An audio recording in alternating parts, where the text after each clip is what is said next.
கன்னியாகுமரி மாவட்டம் நாகர்கோவிலில் உள்ள பார்வதிபுரத்தில் எம்ஜிஆர் சிலை உடைக்கப்பட்ட சம்பவம் பரபரப்பை ஏற்படுத்தியுள்ளது.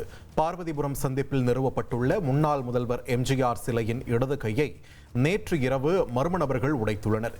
இதனை அறிந்து அதிமுகவினர் அங்கு திரண்ட நிலையில் தகவல் அறிந்து சென்ற ஏஎஸ்பி லலித்குமார் சம்பவ இடத்தில் விசாரணை மேற்கொண்டார். அப்போது சிலை உடைத்தவர்களை கைது செய்ய நடவடிக்கை எடுக்க கோரி அதிமுகவினர் கோஷங்களை எழுப்பினர். ராமநாதபுரத்தில் நடைபெறும் தேவர் ஜெயந்தி விழாவில் துணை குடியரசுத் தலைவர் CP ராதாகிருஷ்ணன் முதல் முறையாக பங்கேற்க உள்ளார். முத்துராமலிங்க தேவரின் 63ஆம் ஆண்டு குரு பூஜை விழா அக்டோபர் 30ஆம் தேதி நடைபெற உள்ளது. இந்நிலையில் 3 நாள் பயணமாக தமிழ்நாடு வரும் துணை குடியரசுத் தலைவர் CP ராதாகிருஷ்ணன் ராமநாதபுரம் மாவட்டத்தில் நடைபெறும் தேவர் ஜெயந்தி விழாவில் கலந்து கொள்ள உள்ளார். இந்த நிகழ்வில் மத்திய நிதியமைச்சர் நிர்மலா சீதாராமன், மத்திய இணையமைச்சர் L. முருகன், பாஜக மாநில தலைவர் நயினார் நாகேந்திரன் உள்ளிட்ட பலரும் பங்கேற்க உள்ளனர்.